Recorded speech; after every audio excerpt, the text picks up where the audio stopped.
الرحيم. الحمد لله رب العالمين، حمدا كما يحبه ربنا ويرضاه، والصلاة والسلام على نبينا محمد خير خلق الله أجمعين. نشهد أنه بلغ عن رب العالمين، صلاة الله وسلامه عليه وعلى آله وصحبه ومن دعا بدعوته أو استنى بسنته إلى يوم الدين. إخوة الإيمان، هذه الحلقة الرابعة من منهاج النبوة في البناء، حيث أننا نتابع خطى رسول الله صلى الله عليه وسلم خطوة خطوة، لأنه الأسوة الحسنة والسراج المنير والقدوة لنا في حلنا وترحالنا.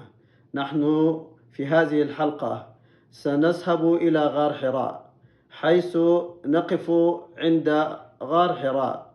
هذا الغار هو الذي حدثت فيه المعجزة وحدثت فيه الانطلاقة الكبرى لرسالة رسول الله صلى الله عليه وسلم. هذا الغار حصلت فيه بناء الشخصية الرسالية، فقد كان الرسول صلى الله عليه وسلم بنيت شخصيته في هذه المحطة العظيمة والانطلاقة الكريمة لبداية الدعوة الإسلامية. الله سبحانه وتعالى جعل لغار حراء مكانة خاصة، لأنه ضربة البداية لإعداد الفرد المسلم الرسالي الذي جعل الله سبحانه وتعالى لرسوله صلى الله عليه وسلم منهاجا خاصا في بناء شخصيته، لنقتدي برسول الله صلى الله عليه وسلم في بناء في التدين الذي ينبغي أن نلتمسه من حياة رسول الله صلى الله عليه وسلم. أيها الإخوة الأحبة، لقد خلق الله سبحانه وتعالى الإنسان في أحسن تقويم، إذ قال الله عز وجل: لقد خلقنا الإنسان في أحسن تقويم. ثم جعل الله سبحانه وتعالى هذا الخلق، كرمه وعظمه وجعله في البر وفي البحر ليعبده، حينما قال الله عز وجل: ولقد كرمنا بني آدم وحملناهم في البر وفي البحر ورزقناهم من الطيبات وفضلناهم على كثير ممن خلقنا تفضيلا. لذلك أيها الأحبة، نستطيع أن نقول أن الإنسان بطبيعته، كل إنسان، الأنبياء والصالحين، المؤمنين وغير المؤمنين، لقد خلقهم الله سبحانه وتعالى من 3 أجزاء. الجزء الأول هو العقل، مصدر جلب المعرفة عبر الحواس، ترتيبها وتحليلها. والجزء الثاني هو الباطن، محل استبطان المعرفة وتفاعلها. والجزء الثالث الجوارح، مصدر تطبيق المعرفة عمليا في الواقع المعاش. وهذا المنهج بالتأكيد هو منهج ليس فقط للدعوة الإسلامية ولا للمسلمين، إنما جعله الله سبحانه وتعالى منهجا تقسيما لكل المؤمنين، حيث أكد كثير من علماء التربية. نأخذ من ذلك ما قاله فالدورف في منهجه التربوي، وهو أحد المناهج التربوية البديلة المتبعة في العالم. يقول إن الإنسان يولد وحدة واحدة كاملة متطورة مكونة من جسد وروح وعقل. ويقول وهو يستطرد في كلامه: لا يمكن أن تستقيم تربية الفرد إلا إذا نالت هذه الأجزاء الثلاث منهجا تربويا متساويا. ولذلك جعل الله سبحانه وتعالى في سنته سنة التدين العامة. إذا نحن نريد أن نكون شخصية رسالية متدينة، لا بد من تغذية هذه الأجزاء الثلاث بتربية متساوية في كل شيء: جرعة تجعل العقل مستنيرا بالمعرفة، وجرعة تجعل الباطن مستجيبا لها، وجرعة حركية تجعل الحركة مستقيمة على بصيرة لتطبيق هذه المعرفة ولصناعة الحياة. ولذلك جعل الله سبحانه وتعالى في سنته وفي قدرته أن الله سبحانه وتعالى أرسل جبريل عليه السلام بمنهج واضح لرسول الله صلى الله عليه وسلم، يأخذ في الاعتبار في هذه الطبيعة الخلقية. لكننا قبل أن نتحدث عن هذا المنهج التربوي القويم الذي تربى عليه رسول الله صلى الله عليه وسلم فصنعت شخصيته الرسالية في غار حراء، نرجو أن نشير أن المسرح الذي تمت فيه هذه التربية هو المسرح الذي كان يمتد من غار حراء الذي تشرف بالوحي وتشرف برسول الله صلى الله عليه وسلم على جبل النور وبيت أم المؤمنين خديجة رضي الله عنها وبطحاء مكة. كل هذه المساحة تشرفت بأن تتابع بأن تستوي على مساحتها الواسعة لتستقبل هذه البنية الربانية التي جعلها الله عز وجل لرسوله الكريم. دعوني أحدثكم أولا عن غار حراء، المحطة الأولى أو الجزء الأول من هذه المحطة التي جعل الله سبحانه وتعالى لرسوله الكريم أن يتحنس فيها. فقد جعل الله سبحانه وتعالى الرسول الكريم وهو يعيش بين كفار قريش، كان الرسول يتأمل ما كان يعبد قومه من الأصنام التي لا تنطق، واتخاذهم لأكثرها آلهة، وممارستهم لبعض التقاليد الموروثة التي لا يقبلها العقل السوي. لذلك عقله لم يقتنع وقلبه لم يطمئن لتلك العبادات والممارسات، فاعتزلهم جميعا وذهب إلى هذا الغار الذي جعله الله سبحانه وتعالى محط الانطلاقة. بقي على هذا الحال رسول الله صلى الله عليه وسلم يتحنس في غار حراء. وثم المسرح الثاني أو الضلع الثاني في هذا المسرح الذي بنيت فيه شخصية رسول الله صلى الله عليه وسلم بيت خديجة. وخديجة أم المؤمنين رضي الله عنها هي زوجته أم المؤمنين التي رضي الله عنها، والتي جاءها عائلا رسول الله صلى الله عليه وسلم فأغنته وأعانته وشاركته في الحياة وأنجبت له الولد، كانت تتردد عليه بالطعام والشراب في الغار، فكانت مشاركة لرسول الله صلى الله عليه وسلم في هذه المحطة المهمة وضربة البداية العظيمة. هذه السيدة الفاضلة عركتها الحياة، فقد بلغت من العمر 55 عاما. صنعت منها امرأة قوية تتقن التعامل مع عواطفها، وتراكمت عليها التجارب فأصبحت خبيرة بواقع الابتلاءات والمحن. ولذلك وهي سيدة أعمال عظيمة وبأمانة ومعرفة عظيمة بأخلاق الرجال وأمانة الرجال، فضلا على أنها قريشية المنشأ كما تعلمون، تلتقي مع رسول الله صلى الله عليه وسلم في قصي بن كلاب. هذه السيدة العظيمة تعاملت مع رسول الله صلى الله عليه وسلم برضا، وقابلته الحدث فيما بعد بثبات، وقابل الحدث البداية بثبات ورجاحة عقل. ولذلك جعل الله سبحانه وتعالى هذه المساحة بنيت فيها شخصية رسول الله صلى الله عليه وسلم. أولا، ما هي الركائز التي بنيت عليها شخصية رسول الله صلى الله عليه وسلم؟ كما ذكرنا سابقا، العقل مصدر المعرفة، والباطن مصدر استبطان المعرفة، والجوارح مصدر تطبيق المعرفة. بهذا الترتيب نزل الوحي.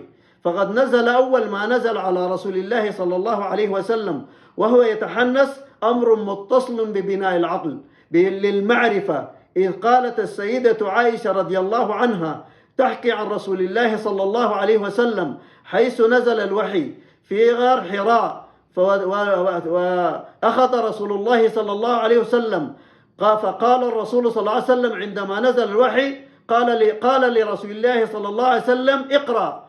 قال الرسول صلى الله عليه وسلم ما بقارئ. قال فأخذني فغطني حتى بلغ مني الجهد، ثم أرسلني فقال اقرأ. قلت ما بقارئ. فأخذني فغطني ثانية حتى بلغ مني الجهد، ثم أرسلني فقال اقرأ. فقلت ما بقارئ. فأخذني فغطني الثالثة، ثم أرسلني فقال أعوذ بالله من الشيطان الرجيم، بسم الله الرحمن الرحيم، اقرأ باسم ربك الذي خلق، خلق الإنسان من علق، اقرأ وربك الأكرم، الذي علم بالقلم، علم الإنسان ما لم يعلم. أيها الإخوة الأحبة، العقل في المفهوم الإسلامي هو الركيزة الأساسية في التقدم الإنساني والحضاري، وهو نتاج النشاط الذهني والتفكير الدؤوب المنبثق من نعمة الله عز وجل، والتي كرم الله سبحانه وتعالى بها عباده. ولذلك جاء الوحي يهتم بهذه بهذه الركيزة لبناء العقل. ونرى هنا أن الوحي يقول لرسول صلى الله عليه وسلم اقرأ، والرسول صلى الله عليه وسلم يعتذر، ولكن الوحي يكرر اقرأ يا محمد.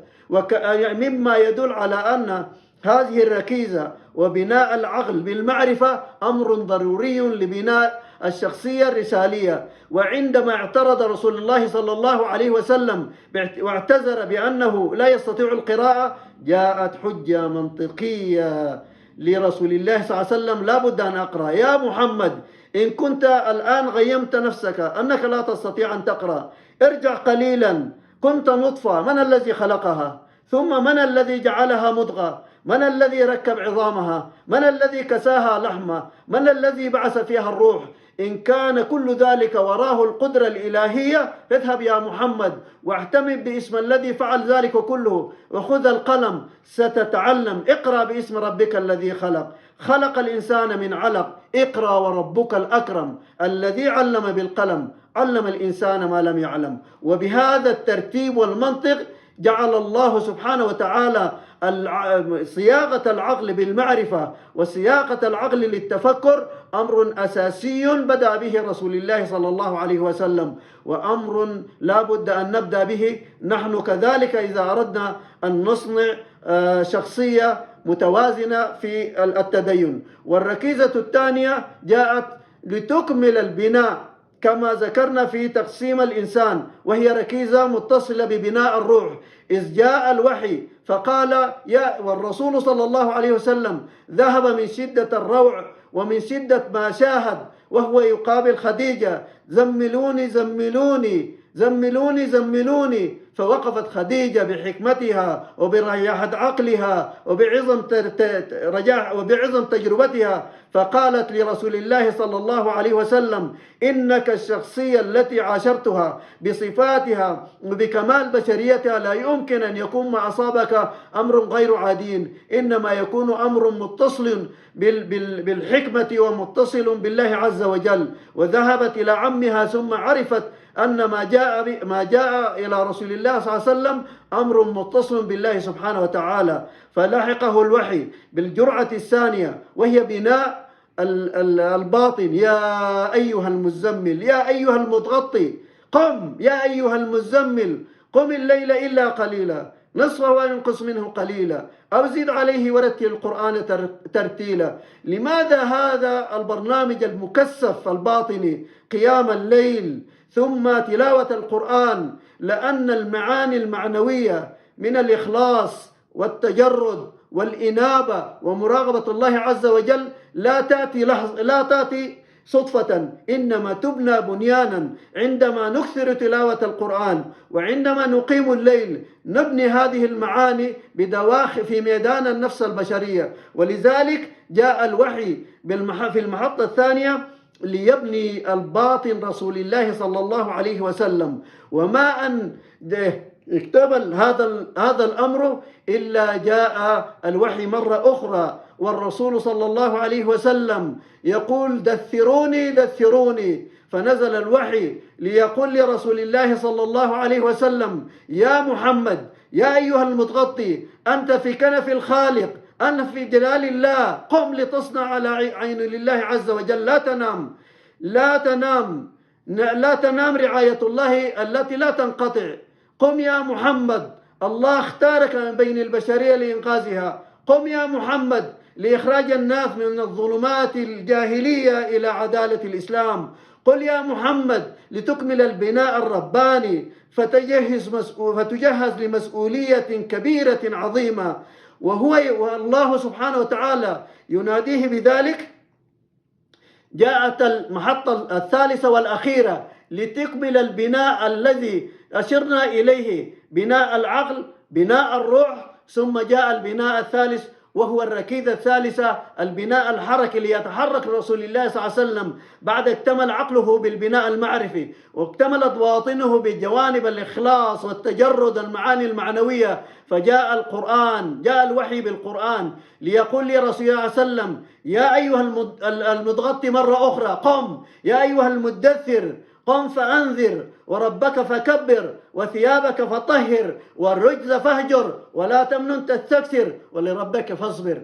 هذا نداء رباني عظيم بعد أن ضمن الله عز وجل سياقة رسول الله صلى الله عليه وسلم ببناء معرفي كاملا وصياغة البواطن بالمعاني المعنوية. جهز رسول الله صلى الله عليه وسلم ليتحرك إلى الدعوة داعيا الناس جميعا للا إله إلا الله، داعيا الناس جميعا لإنزال المقاصد الشريعة الإسلامية في الأرض بكل ما تحمله من معاني، لصياغة كل ما يحتاج إليه الإنسان في كل مجالات الحياة.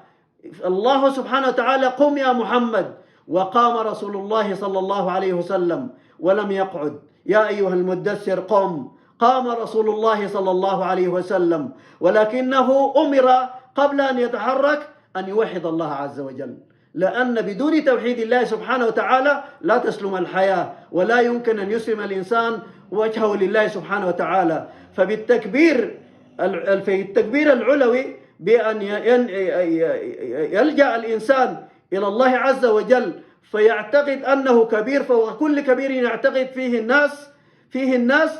هنا تبدأ الرحلة الربانية التي يريدها الله عز وجل. فنحن نبدأ من هنا باستنباطات نستطيع من خلال شخصية رسول الله صلى الله عليه وسلم أن نبني شخصيتنا الرسالية، ومن تدين رسول الله صلى الله عليه وسلم النموذج أن نبني جيلا ربانيا يمكن أن يقتدي برسول الله صلى الله عليه وسلم. لذلك نستطيع أن نقول أول استنباط من هذه الشخصية الرسالية هو ما طلب منه الانطلاق في الحياة البشرية إلى الحياة الربانية، ومن التحنس في غار حراء إلى التحرك في الفضاء، ومن الانكفاء إلى الذات إلى دعوة الناس جميعا. هذا هو أهم استخلاص يمكن أن نستخلصه من هذه الشخصية الرسالية ومن المحطة الأولى. هذه المحطة محطة غار حراء هذه ليست قصة أيها الإخوة تاريخية ممتعة، ولا طريقة ربانية للتنزيل النص القرآني للحفظ والتلاوة، إنما البداية تتطلب الإعداد الكامل والنموذج الذي يقود الناس للاقتداء به. أيها الإخوة في الله، لن ينجح مصلح إن لم يكون هو في نفسه صالح لتكتمل الصورة النموذجية للتدين. أيها الإخوة، في البناء التربوي أيضا الذي يقول على بناء العقل بالمعرفة والبناء الروح بالذكر وبناء الحركة بالتدريب، في هذا البناء نستطيع أن نقول لا بد لأي إنسان يريد أن يؤثر في واقع الحياة البشرية وتحويلها لتكون متصلة بالله عز وجل، لا بد لهذا الإنسان من خلوة وعزلة بعض الوقت، من انقطاع عن شواغل الأرض وضجة الحياة وهموم الناس الصغيرة التي تشغل الحياة. لذلك يهيئ الله سبحانه وتعالى رسوله في الخلوة في غار حراء. ونحن أيضا نستطيع أن نستنبط من هذه المحطة أننا ينبغي في كل فترة أن ننعزل من هذه الحياة وشواغلنا حتى نفكر ونغيم ثم ننطلق كما فعل رسول الله صلى الله عليه وسلم. أما الاستنباط الثالث من هذه المحطة، نستطيع أن نقول أن الإسلام لا يدعو للراحة ولا الاستقامة طالما في الكون مشرك وفي الخلق فاسد وفي الناس جاهل يريد أن يتعبد ويعرف الله سبحانه وتعالى. لذلك جاء الأمر بقم في مطلع السورتين التربويتين المزمل والمدثر، فقام رسول الله صلى الله عليه وسلم عندئذ ولم يتوقف وظل يبذل الوسع بعد الوسع 23 عاما قضاها رسول الله صلى الله عليه وسلم داعيا، مر بكل شيء، مر بكل محن الزمان حتى استطاع رسول الله صلى الله عليه وسلم أن يكمل الدين ويتم النعمة. نستطيع أن نختم حديثنا في هذه المحطة التي نتعلم منها النموذج الرسالي وصياغة الفرد المسلم موقف السيدة الفاضلة خديجة رضي الله عنها وارضاها. أيها الإخوة الأحبة، مثلما أنها المرأة جزء من التكوين الخلقي، رفيقة في الجنة، شريكة في الخطيئة، مكملة لدور الرجل في الاستمرار الحياة وحفظ النسل، كذلك المرأة فهي شريكة للأنبياء والمرسلين، وفي الرسالة معاونة في الإصلاح. لذلك برز منذ البداية دور آدم وحواء، إبراهيم وهاجر، موسى وأمه، وعيسى وأمه، والسيدة خديجة رضي الله عنها. حينما بدأ الرسول صلى الله عليه وسلم بدأت قصتها منذ بانطلاقة الأولى. ما هي خديجة رضي الله عنها؟ هي التي أرسل الله جبريل عليه السلام من فوق 7 سماوات ليقول لرسول الله صلى الله عليه وسلم: هذه خديجة يا رسول الله، أتتك بإناء من إدام، فإذا أتتك فقل لها إن الله يقرئك السلام، وقل لها إن الله عد إليك قصرا في الجنة من ذهب لا فيه نصب ولا صخب. هذه خديجة أيها الإخوة إنها امرأة عادية مثل نسائنا، لها أبناء ولها بيوت وربة منزل، ولكنها تحمل ورقة في يدها مكتوب عليها يسمح لها بدخول الجنة رضي الله عنها. فإنها وقفت مع رسول الله صلى الله عليه وسلم وتعلم نساء المؤمنين جميعا أن الرسالة شراكة بين الرجل والمرأة. أقول قولي هذا أيها الإخوة الأحبة، ونسأل الله عز وجل أن يجعل هذه المحطة الرابعة في غار حراء يعلمنا الله سبحانه وتعالى كيف نقتدي برسول الله صلى الله عليه وسلم. فالذي يريد أن يبني شخصيته في التدين والرسالة إذا بدأ فقط بالمعرفة وجمع العلوم وتخزينها في رأسه سيكون ناقصا في التدين، وإذا اهتم بالجانب الباطني الروحاني الذكر والتلاوة والإخلاص والتجرد من غير معرفة سيكون تدينه ناقص، وإذا استمر في الحركة التلقينية التي وجدها من المجتمع لينقل للناس الدين ويدعو الناس متحركا بأوامر المجتمع وبالموروثات فإنه سيكون تدين ناقصا. لا يكتمل التدين أيها الإخوة إلا بما اكتمل به تدين رسول الله صلى الله عليه وسلم: صياغة العقل بالمعرفة، وصياغة الباطن بالمعاني المعنوية والذكر، وصياغة الحركة ليكتمل الشخصية الرسالية. أسأل الله عز وجل أن يجعلنا من الذين يسمعون القول فيتبعونه أحسنه. جزاكم الله خيرا.